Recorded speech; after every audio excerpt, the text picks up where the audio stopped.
Nagarwada ward number 7ના પ્રકાશનગરથી જીવન સાધના school સુધી રહીશોને પ્રેશરથી gas મળી રહે તેવા આશય સાથે નવી પાઇપલાઇન નખાતા જેની કામગીરીનો લાભ ખાટવા બે ભાજપા બે કોંગ્રેસના કાઉન્સિલરો વચ્ચે આક્ષેપોનો મારો જોવા મળ્યો હતો.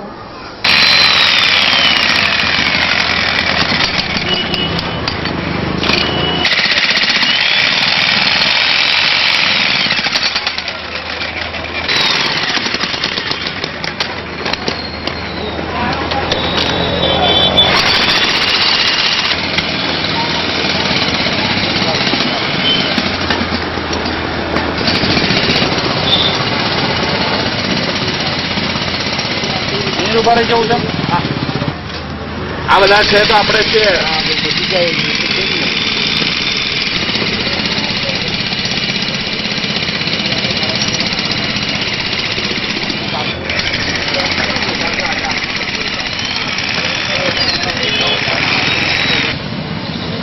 આ કયો વિસ્તાર છે ને શેની કામગીરી ચાલી રહી છે? આ નવી ધરતી વિસ્તાર છે, નવી ધરતી નાગરવાડા,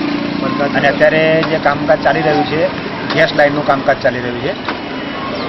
અમારું જ્યારે ઇલેક્શન હતું, ઇલેક્શન દરમિયાન જ્યારે અમે ચૂંટણીમાં ફેરણીમાં ફરતા હતા તો તે વખતે ઠેર ઠેરથી સમગ્ર નાગરવાડા વિસ્તારમાંથી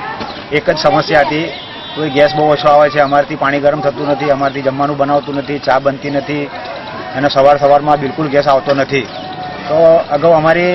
બજેટની સભા હતી, બજેટની સભામાં પણ અમે મેયરશ્રી, સ્ટેન્ડિંગ કમિટીના ચેરમેનશ્રી, ડેપ્યુટી ચેરમેનશ્રીને પણ રજૂઆત કરી હતી. કોઈ સમગ્ર નવી ધરતી વિસ્તારમાં અને ખાસ કરીને અમારા વિસ્તારના ધારાસભ્ય રાજેન્દ્રભાઈ ત્રિવેદીને પણ રજૂઆત કરી હતી કે બિલકુલ પ્રેશર ઓછું છે અને આપણે જ્યારે પેલું બિલ ભરતા નથી તો આપણે ગેસ કનેક્શન બંધ પણ કરી દઈએ છીએ. તો આ લોકો જ્યારે બિલ ભરતા હોય છે અને બધી તમામ પ્રકારની આપણે સુવિધા માટે એ લોકો સામે ચાલીને વેરો ભરપાઈ કરતા હોય છે ગેસનો, તો આ ગેસ લાઇનનો જે પ્રશ્ન હતો એ પ્રશ્ન સોલ્વ કરવા માટે અમે આ